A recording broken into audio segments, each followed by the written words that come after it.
तो आज 28 अगस्त का करंट शुरू करते हैं। सबसे पहली न्यूज ही जो द हिंदू में आई है वो आई है दीपर बिल को लेके। दीपर बिल क्या है ना, गुवाहाटी में एक जगह है, रामसर साइट है, और वहां से लगातार हम इतने समय में देख रहे थे एक एक एक एक एक एक, एक करके स्पीशीज बहुत ज्यादा खत्म हो रही थी। हाथी वगैरह वहां से भाग रहे थे, वहां पे कार्बन उत्सर्जन बहुत ज्यादा बढ़ता जा रहा था, सरकार का कोई ध्यान ही नहीं था उसके साइड में। फाइनली सरकार ने ध्यान दिया है और गुवाहाटी में दीपर बिल को इको सेंसिटिव जोन घोषित कर दिया है। पर इको ये बहुत जल्दी होना चाहिए था, मैं कहूंगा। इतनी स्पीसीज वहां पे खत्म हो गई, अभी तक हो जाना चाहिए था, अब जाके हुआ है ये। तो बेसिकली केवल अपने पेपर के लिए इतना जरूरी हो जाता है कि दीपर बिल क्या है, तो एक इको सेंसिटिव जोन है जो रामसर साइट भी है और जो असम में है, दैट्स ऑल। एक नेक्स्ट न्यूज की बात करें तो एक प्रोग्राम है दिल्ली गवर्नमेंट का, देश का मेंटोर। अब देश का मेंटोर क्या है, लोगों में देशभक्ति करिकुलम को जगाना, जगह जगह झंडे लगाना। बताया था अपन लोगों ने कुछ दिनों पहले भी बात की थी कि जो स्कूल में बच्चे पढ़ेंगे उनको देशभक्ति करिकुलम पढ़ाया जाएगा, ये सब चीजें पढ़ाई जाएंगी दिल्ली गवर्नमेंट के द्वारा। तो देश का मेंटोर जो प्रोग्राम है दिल्ली गवर्नमेंट का, उसके ब्रांड एम्बेसडर सोनू सूद को बना दिया गया है, दैट्स ऑल। अब इस देश के मेंटर प्रोग्राम में एक चीज और जोड़ दी गई है कि कोई भी सिटीजन चाहे तो 10 ऐसे बच्चे जो सरकारी स्कूलों में पढ़ रहे हैं उनकी हायर एजुकेशन के लिए उनको एडॉप्ट कर सकता है, या चाहे तो सरकारी स्कूलिंग में भी उनको एडॉप्ट कर सकता है। जो भी उनको खर्चा आ रहे हैं जिंदगी में वो सब उठा सकता है, दैट्स ऑल। वो बहुत ही मिनिमम कॉस्ट में उठा सकता है, तो कोई भी कर सकता है। अब एक नेक्स्ट न्यूज की बात करते हैं। तो आई है इंडियन एस्ट्रोफिजिक्स को लेके, कि जो इंडियन एस्ट्रोफिजिसिस्ट हैं जो कि इंडियन इंस्टीट्यूट ऑफ एस्ट्रोफिजिक्स में काम करते हैं, मतलब आईआईए में, सॉरी। तो उन लोगों ने 3 जंबो ब्लैक होल्स को आपस में मर्ज होते हुए स्पॉट किया है। देखो हम लोगों ने क्या किया ना, एस्ट्रोसेट नाम की हम लोगों ने एक ऑब्जर्वेटरी सैटेलाइट लगाई थी, ठीक है, जिससे हम लोग क्या कर रहे थे, ऑब्जर्व करते हैं कि बाहर अंतरिक्ष में क्या चल रहा है और कैसी चीज चल रही है। तो 2 गैलेक्सी है, एनजीसी 7733 और दूसरी गैलेक्सी है एनजीसी 7734। ये 2 गैलेक्सीज आपस में मर्ज होती दिखाई दी और वहां पे 3 ब्लैक होल थे जो आपस में जुड़ के एक ब्लैक होल बन गया। तो इस पूरी घटना को हमारे इंडियन एस्ट्रोफिजिसिस्ट ने स्पॉट किया है, और कहा जाता है ऐसी घटना बहुत कम होती है। ये पूरे इतिहास में आज तक तीसरी बार ही हुई है जो इंडियंस के द्वारा बताई गई कि हाँ ये हो रही है। तो दैट्स ऑल, यही था इसमें जो जानना जरूरी था, और आईआईए के साइंटिस्ट हैं उन लोगों के द्वारा पता किया गया इसको, दैट्स ऑल।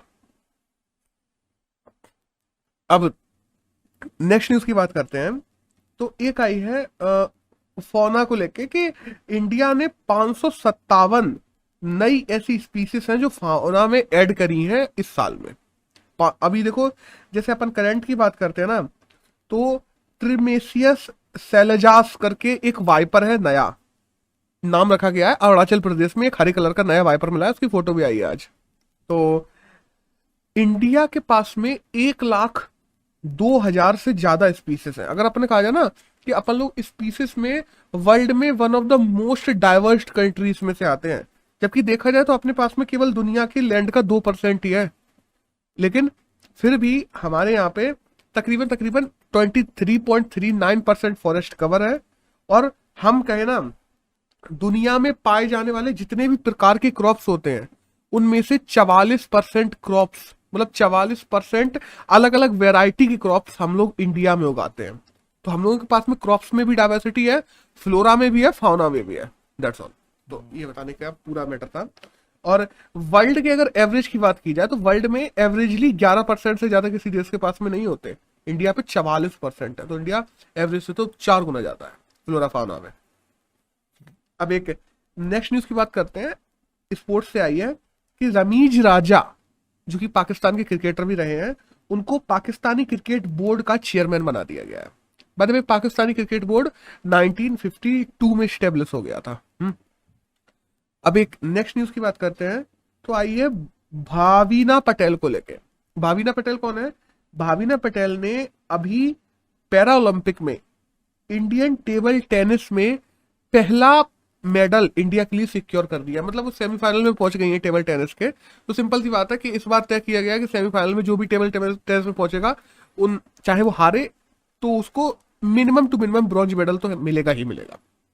तो बेसिकली वो पहली ऐसी प्लेयर बन गई है इंडिया की पैरा ओलंपिक में जिन्होंने इंडिया को ओलंपिक में ब्रॉन्ज दिलवाया है। तो उनका नाम है भावीना पटेल। एक नेक्स्ट न्यूज की बात करते हैं, वो आई है नीरज चोपड़ा के नाम पे ना आर्मी स्पोर्ट इंस्टीट्यूट का नाम रख दिया गया है। और वहीं दूसरी तरफ हमारे जो डिफेंस मिनिस्टर है राजनाथ सिंह, उन्होंने नीरज चोपड़ा को एक सिल्वर जेवलिन अवार्ड भी गिफ्ट किया है। और आज तो नीरज चोपड़ा ने खुद कह दिया कि एक गोल्ड मेडल आया, मतलब इसको कब तक सेलिब्रेट करोगे? क्योंकि हम देखें ना कि हमारे यहाँ के जितने भी ओलंपियंस है, चाहे बजरंग पूनिया की बात कर ली जाए जो कि ब्रॉन्ज लेके आए हैं रेसलिंग में, चाहे रवि दहिया की बात कर ली जाए जो कि सिल्वर लेके आए हैं रेसलिंग में, चाहे हम लोग नीरज चोपड़ा की बात करें जो जेवलिन में गोल्ड लेके आए हैं, सभी को इस साल के अपने मैचेस ड्रॉप करने पड़ गए अगले 4 महीने में जो होने वाले थे। वर्ल्ड रेसलिंग चैंपियनशिप थी, नीरज चोपड़ा की जो चैंपियनशिप थी जेवलिन थ्रो की, वो सब ड्रॉप करनी पड़ गई क्योंकि पिछले 1 महीने से वो लोग किसी भी प्रकार की प्रैक्टिस ही नहीं कर पाए। और प्रैक्टिस क्यों नहीं कर पाए कि ये प्रोग्राम वो प्रोग्राम, ट्रैवल प्रोग्राम। तो ये इस पे भी अभी मुद्दा उठ रहा है कि क्या जरूरी है हम लोगों को इतना ज्यादा सेलिब्रेट करना? देखो, तुम्हें उनको कुछ देना है, तुम्हें गिफ्ट देना है, वो सब चलता है, वो तुम वहां पे भी जाके दे सकते हो। जरूरी नहीं है कि उनको बुलाओ और फिर यहाँ पे ऑनर करो। बट देखो, इंडिया में है ना कि इंडिया में ऑनर वाली चीज एक आती है कि हाँ, हर इंस्टीट्यूट को अपने हिसाब से एक प्रोग्राम करना होता है अगर तुम जीत के आए हो, इंडिया को प्राउड पहुंचाया है। बट ये चीज उनके फ्यूचर ग्रोथ पे अगर इम्पैक्ट डाल रही है तुम्हारे स्पोर्ट पर्सन के, तो वो कहाँ तक ठीक है? ये सब मुद्दे भी आजकल उठ रहे हैं। बेसिकली अभी तो केवल यही जानना था कि आर्मी स्पोर्ट इंस्टीट्यूट का नाम बदल के नीरज चोपड़ा के नाम पर कर दिया गया, दैट्स ऑल। एक नेक्स्ट न्यूज है जो इंडियन एक्सप्रेस में आई है, वो आई है बनवारी लाल पुरोहित को लेकर। क्या ना, देखो, बनवारी लाल पुरोहित को है ना अभी तमिलनाडु और पंजाब के गवर्नर तो है ही है वो अभी प्रेजेंट में, और हाल में उनको चंडीगढ़ का एडमिनिस्ट्रेटर भी बना दिया गया है। मतलब देखो, चंडीगढ़ में कोई गवर्नर नहीं होता, एक एडमिनिस्ट्रेटर होता है जो सरकार के द्वारा नियुक्त किया जाता है। तो अब उनपे 3 पोस्ट आ गई हैं बनवारी लाल पुरोहित पे, एक तमिलनाडु के गवर्नर, एक पंजाब के गवर्नर और एक चंडीगढ़ के एडमिनिस्ट्रेटर, दैट्स ऑल। एक नेक्स्ट न्यूज की बात करें तो सेबी ने अभी जो Kotak Mahindra asset management company है उसको 6 महीने के लिए बैन कर दिया है बॉन्ड मार्केट से। अब है क्या ना, एसेट मैनेजमेंट में हम जब बात करते हैं कोटक महिंद्रा की, तो कोटक महिंद्रा के शेयर्स बहुत रफ्तार से गिर रहे हैं। तो 22 रुपए के थे वो, 6 महीने में जब पूरा मार्केट बढ़ रहा है उनके शेयर उल्टे गिरते चले जा रहे हैं। और किस वजह से है ये? उनकी लैक ऑफ उनकी मतलब ऑफिशियली जैसे अपन कहते हैं ना कि ये बॉन्ड मैनेजर है, वो मैनेजर अच्छे से काम नहीं कर रहा, उनके द्वारा जो नियुक्त किए गए वो लोग अच्छे से काम नहीं कर रहे हैं। लैक ऑफ रिस्पॉन्सिबिलिटी है अगर पूरे एसेट मैनेजमेंट ग्रुप की बात की जाए तो अभी सेबी ने देखा कि हाँ, ये लोग सही से रूल्स एंड रेगुलेशंस नहीं मान रहे हैं, तो इस वजह से सेबी ने एसेट मैनेजमेंट कंपनी के रूप में कोटक महिंद्रा बैंक को बॉन्ड मार्केट में बैन कर दिया है 6 महीने के लिए। एक नेक्स्ट न्यूज की बात करें तो आई है महिंद्रा एंड महिंद्रा को लेके। देखो, डिफेंस में अभी anti submarine warfare defence suit बनाने के लिए एक टेंडर लॉन्च किया था, उस पर बिड्स हुई। तो महिंद्रा एंड महिंद्रा के द्वारा 1350 करोड़ में वो बिड को जीत लिया गया है, और अब महिंद्रा एंड महिंद्रा है जो सबमरीन वॉरफेयर डिफेंस सूट बनाएगी अपनी भारत सरकार के लिए। एक नेक्स्ट न्यूज की बात करते हैं तो चाइना ने अपनी न्यूक्लियर जो मिसाइल्स हैं उनको ग्राउंड में अंदर रखने के लिए सिलोस बनाए हैं। अब SILOS, सिलोस क्या होते हैं ना, सिलोस ऐसे मिसाइल के बंकर्स होते हैं जो कि जमीन के नीचे होते हैं, जिनमें जो न्यूक्लियर मिसाइल से उनको रख दिया जाता है और एक बटन दबाने से वो खुल जाते हैं और न्यूक्लियर मिसाइल लॉन्च हो जाती है वहीं से डायरेक्ट। तो सिलोस बंकर अभी बनाए गए हैं, तकरीबन 20 बंकर बनाए गए हैं जो कि गामसू प्रोविंस में बनाए गए हैं चाइना के, और इसमें तकरीबन 250 से 270 न्यूक्लियर मिसाइल्स रखी हैं चाइना ने। अब देखो, सही वाली बात बोले, अगर इतना डाटा लॉन्च किया गया है तो तुम सोच सकते हो कि रियलिटी क्या होगी। क्योंकि कोई भी देश अपनी डिफेंस का असली डाटा लॉन्च नहीं करता, इवन तो भारत भी नहीं करता। और और अगर बात की जाए ना कि सिलोस बंकर्स क्या होते हैं, तो अपन को यहाँ पर बस ये जानना जरूरी था कि सिलोस बंकर क्या होते हैं हमारे एग्जाम के लिए। अब सिलोस बंकर पहले नहीं है जो ये चाइना ने बनाए हैं, चाइना ने पहले भी बना के रखे हैं। और बाय द वे कुछ देश तो फेक कर देते हैं सिलोस बंकर, ऊपर से दिखा दिया कि जैसे सिलोस बंकर है तो दूसरे देश उनसे डर के रहे, वो वाली भी सीन है। तो यहाँ पे नेक्स्ट न्यूज की अब अपन लोग बात करते हैं कि स्कीम है ईज 4.0, उसको लॉन्च कर दिया है हमारी फाइनेंस मिनिस्टर है निर्मला सीतारमण उनने। अब देखो, जितने भी पब्लिक सेक्टर बैंक्स होती हैं उनका हम लोग देख रहे हैं जब से ईज स्कीम लॉन्च की गई थी, ईज 1.0, तब से उनका एनपीए लगातार गिरता जा रहा है। अब ईज स्कीम क्या है ना, स्मार्ट लैंडिंग एस्पायरिंग करना, टेक को बढ़ाना बैंकिंग में, गवर्नेंस के आउटकम को और ज्यादा लोगों तक अच्छे से पहुंचाना, इंस्टीट्यूशनल बैंकिंग को बढ़ाना, कस्टमर को प्रोटेक्शन देना, डिजिटलाइजेशन करना, ये सब आता है ईज ऑफ बैंकिंग में। तो ईज 1.0 जब लॉन्च की गई थी तो एनपीए मतलब नॉन परफॉर्मिंग एसेट्स, वो लोन जो बैंक से लोग ले तो जाते हैं बट लोनों को वापस नहीं करते लोग, तो वो जो लोन्स होते हैं वो बैंकों पे एनपीए बन जाते हैं। अब हुआ क्या ना ब्रो, जब से ईज 1.0 शुरू की गई तब हमारे पब्लिक सेक्टर बैंक्स के जो एनपीए था वो हर साल तकरीबन 4.5% था, और अभी इस साल का जो एनपीए आया है वो है 2.3%। मतलब एनपीए तो बन रहा है लेकिन फिर भी काफी कम है कंपेरेटिवली, आधा हो गया ऑलमोस्ट। तो इसी को देखते हुए ईज 4.0 स्कीम लॉन्च कर दी गई है पब्लिक सेक्टर बैंक्स के लिए। और बाय द वे ईज 3.0 की बात करें तो उसमें टॉप 3 परफॉर्मिंग बैंक्स रही थी bank of Baroda, union bank of India और state bank of India. That's all. अब नेक्स्ट न्यूज की बात करते हैं। तो एक आई है स्टॉकहोम वर्ल्ड वाटर वीक को लेकर। स्टॉकहोम में वर्ल्ड वाटर वीक मनाया जा रहा है जो कि 23 से 27 अगस्त के बीच में मनाया जा चुका है, कल खत्म हो गया वो। और उसमें भारत का पहली म्युनिसिपैलिटी जिसका नाम है सूरत म्युनिसिपैलिटी कॉर्पोरेशन जो गुजरात की है, उसको इनवाइट किया गया था पहली बार। अब इनका देखो स्टॉकहोम जो वर्ल्ड वाटर वीक है इसका पूरा मोटो ही ये है कि 100% जो वाटर हम लोग यूज करते हैं उसको रिसाइकिल किया जाए और उनको और दूसरे कामों में लिया जाए, दैट्स ऑल।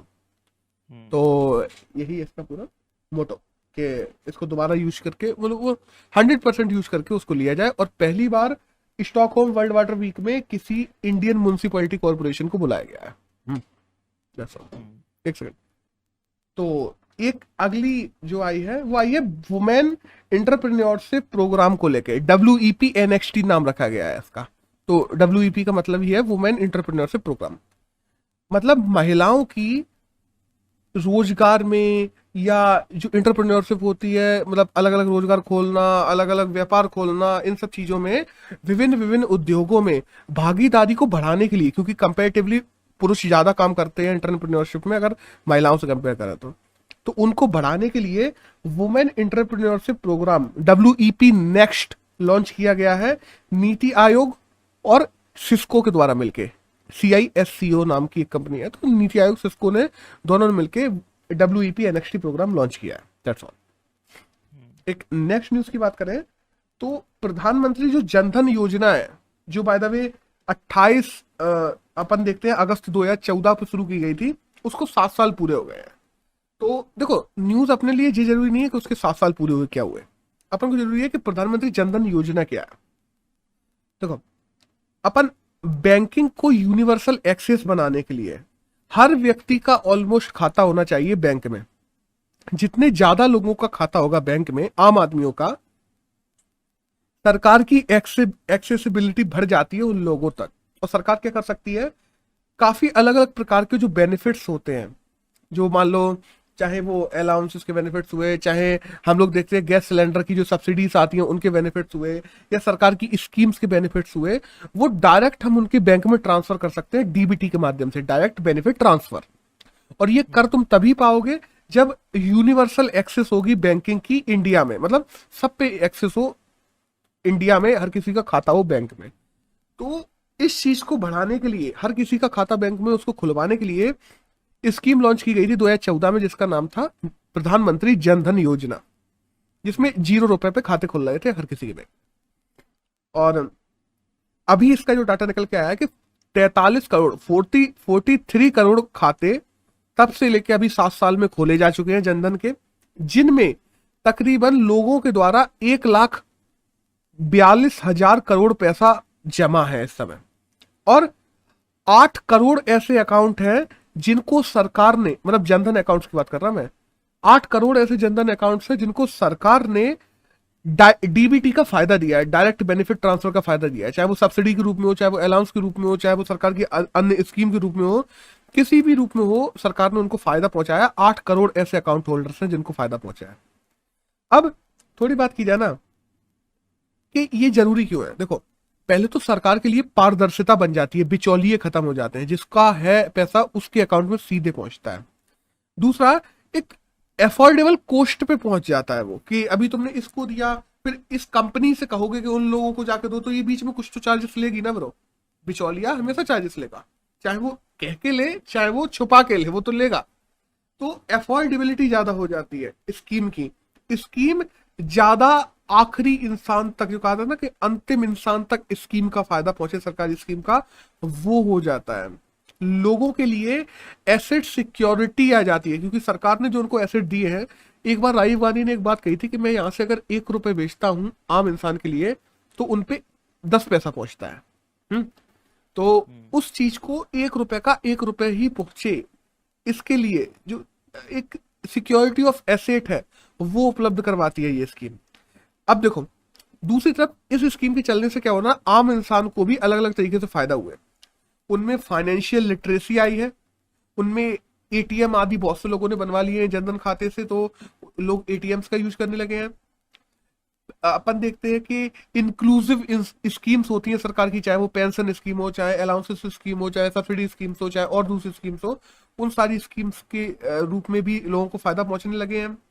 अगर अपन फोन बैंकिंग की बात करें तो बहुत से लोगों ने फोन बैंकिंग को यूज करना शुरू किया है, जिससे लोगों में इंटरनेट लिटरेसी भी बढ़ रही है। तो ओवरऑल अगर देखा जाए ना कि फायदा लोगों को इस स्कीम से कितना हुआ है, तो ये डाटा लॉन्च किया गया था पीआईबी में, आज ये डाटा था, तो मैंने सोचा कवर कर ले। That's all. हाँ, एक चीज और थी कि जिन लोगों ने स्टार्टिंग के 1 साल में, जब ये स्कीम शुरू की गई थी 2014 से 15 के बीच में, उस समय जिन जिन लोगों ने जनधन में खाते खुलवाए थे ना, सरकार ने उन लोगों को 1 लाख रुपए का एक्सीडेंटल कवर और 30,000 रुपए का लाइफ इंश्योरेंस भी दिया था स्कीम, ये 0 कॉस्ट में खाते खुलवाने के साथ साथ में, तो वो भी इस स्कीम में इंक्लूडेड था। तो दैट्स ऑल, यहाँ पे ये खत्म होते हैं। एक नेक्स्ट की बात करते हैं, तो यहाँ से एडिटोरियल शुरू होते हैं। एक एडिटोरियल आया है एसेट मोनेटाइजेशन पाइपलाइन स्कीम को लेकर। हम लोगों ने देखा ना कि अभी एक स्कीम लॉन्च की गई है हमारी जो फाइनेंस मिनिस्टर है उनके द्वारा, सरकार के द्वारा ही, कि 6 ट्रिलियन रुपीस का जो हमारे पास में एसेट्स पड़े हुए हैं, जो नॉन परफॉर्मिंग एसेट्स हैं अलग अलग, चाहे वो रोड्स हो, चाहे वो कोल माइंस हो, चाहे वो रेलवे एसेट्स हो, उन सबको हम लोग प्राइवेट कंपनियों के हाथ में दे देंगे, बेच देंगे उनको प्राइवेट कंपनियों के लिए।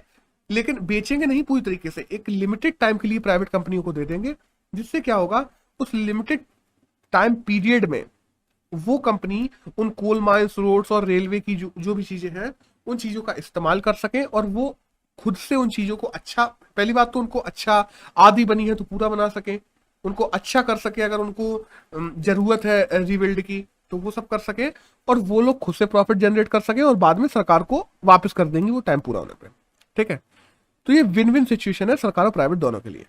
बट अब इस पूरे आर्टिकल में क्या कही गई है कि देखो, मेनली 3 सेक्टर है, हम लोग देखते हैं कि रोड, रेलवे और पावर, इन तीनों के ही हम लोग जो एसेट्स हैं वो इस स्कीम के तहत लोगों को दे रहे हैं। और हम लोगों ने ये फैसला किया है कि अगले 4 साल में ये जितने भी एसेट्स हैं 6 लाख करोड़ रुपए कमा लिए जाएंगे, और अपने एसेट्स को प्राइवेट लोगों के हाथ में दे दिया जाएगा अगले 4 साल में। अब क्या ना, क्या सच में ये सारे के सारे अंडर यूटिलाइज एसेट्स हैं, जो सरकार इनको अंडर यूटिलाइज एसेट्स के रूप में देख रही है, कि सच में ये अंडर यूटिलाइज है? अब जैसे एक एग्जांपल बात करते हैं हम कि मानो कॉस्ट ऑफ पब्लिक प्रॉपर्टी, समझना, कोई भी पब्लिक प्रॉपर्टी है जिसकी एक एक्स अमाउंट ऑफ कॉस्ट है।